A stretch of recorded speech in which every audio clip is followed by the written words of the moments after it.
Saya mohon dengan sangat, berilah suaramu. Sedih sih gue ngeliat nih Prabowo mohon-mohon kayak begini. Ya kalau gue kan sebagai pecinta Prabowo sejati, di pikiran gue tuh yang gue bayangkan tuh Prabowo ngobrol sama Xi Jinping, ngobrol sama Donald Trump, Vladimir Putin. Kan begitu di hayalan gue. Gue gak pernah berhayal tuh bahwa Prabowo akan mohon-mohon buat minta dukungan untuk Lutfi. Apakah boleh presiden kampanye dalam pemilu? Secara hukum, karena kita merupakan negara hukum, maka kita harus sesuai dengan undang-undang, jangan sampai nanti kita dihujat. Ya, aparatur sipil negara aja harus diwajibkan untuk netral, bos. Masa pemimpin negara nggak boleh? Yang gue heranin ini adalah dalam konteks pilkada. Kenapa sih hari ini momentum-momentum dalam pilkada memilih kepala daerah, kenapa sekarang tuh udah lebih banyak untuk mementingkan penokohan dan juga popularitas? Ngapain juga Pak Prabowo pakai bilang aduh, penduduk Jawa Tengah, kami mohon berikanlah dukungan kepada Jenderal Yasin, Jenderal Lutfi dan Pak Yasin. Aduh, downgrade, turun gunung. Ini bukan turun gunung, turun kelas. Ya kalau kita lewat tuh di depan dan kantor Koramil, kantor-kantor tentara lah, markas-markas tentara itu, ya kan kayak ada tuh tulisan bahwa TNI AD dalam pilkada 2024 menjaga netralitas.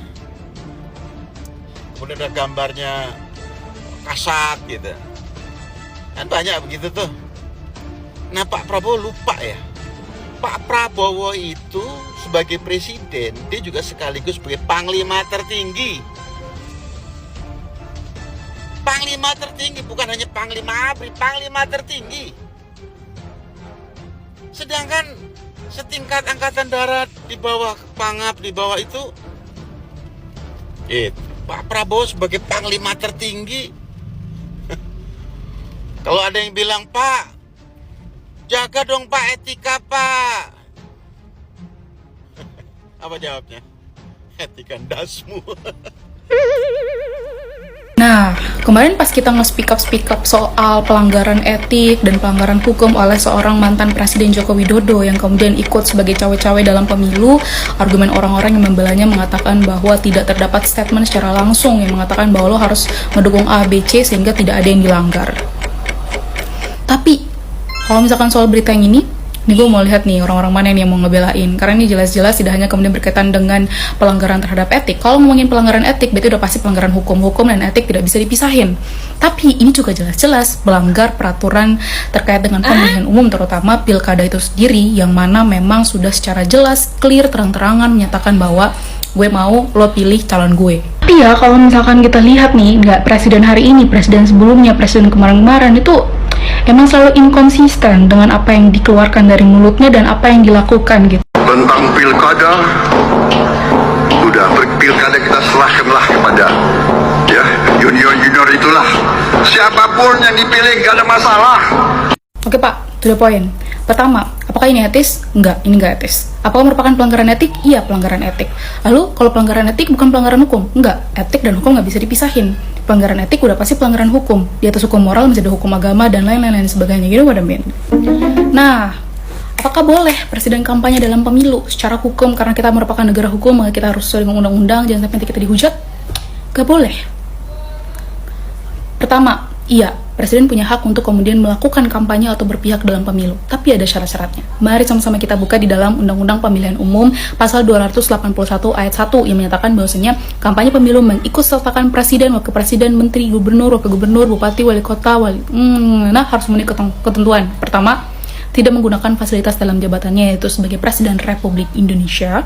Yang kedua, menjalani cuti di luar tanggungan negara. Paling penting adalah tidak menggunakan fasilitas menjalani cuti. Pertanyaannya, apakah dua hal tersebut sudah terpenuhi? Ini kita nggak ngomongin cuma tentang pemilu ya, namanya pokoknya pemilihan, mau presiden, wakil presiden, DPR, legislatif, dan lain sebagainya, sampai pilkada. Itu gak boleh. Ya, aparatur sipil negara aja harus diwajibkan untuk netral, bos. Masa pemimpin negara nggak boleh? Yang gue heranin ini adalah dalam konteks pilkada.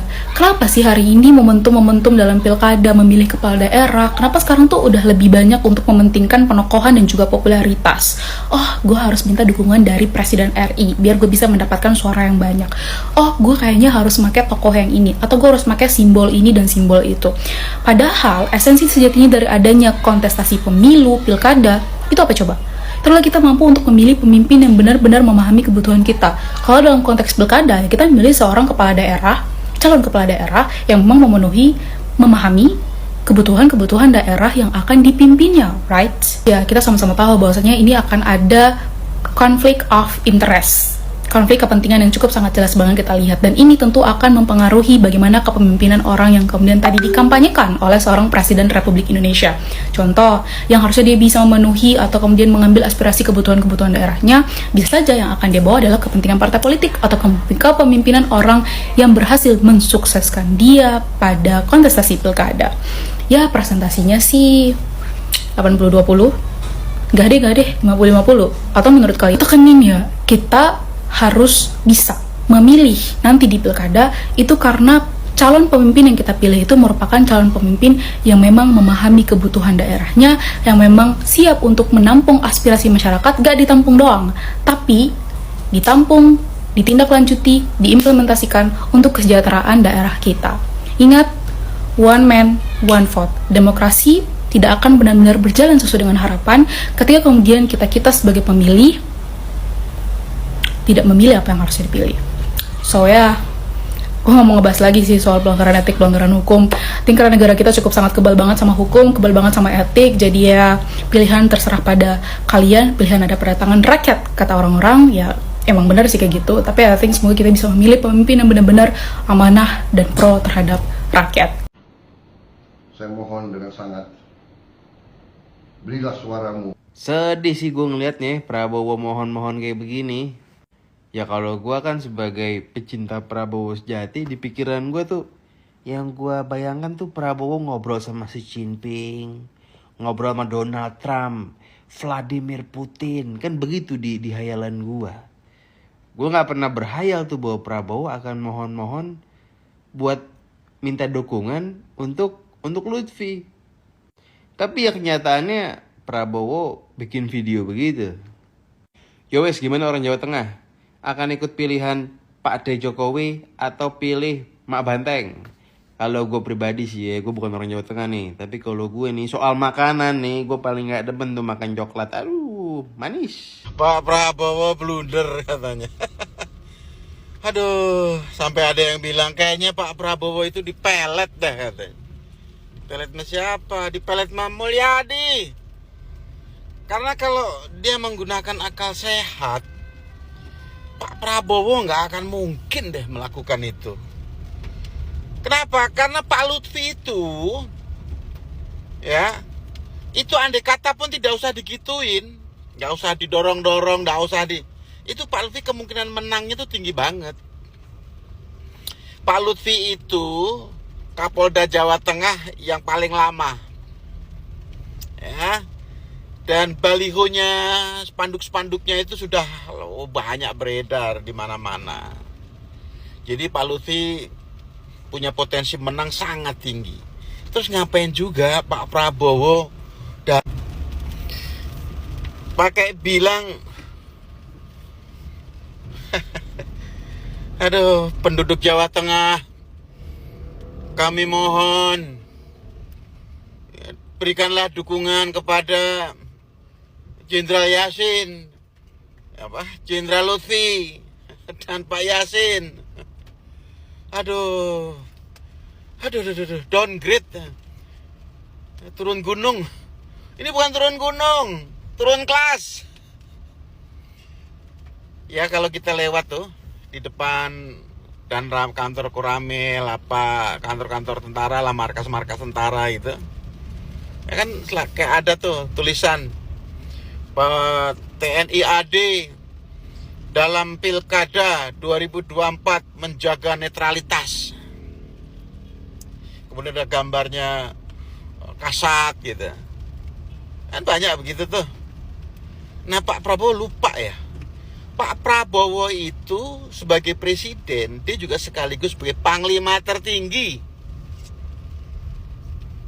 Panglima tertinggi, bukan hanya panglima ABRI, panglima tertinggi. Sedangkan setingkat angkatan darat di bawah Pangap, di bawah itu Pak Prabowo sebagai panglima tertinggi.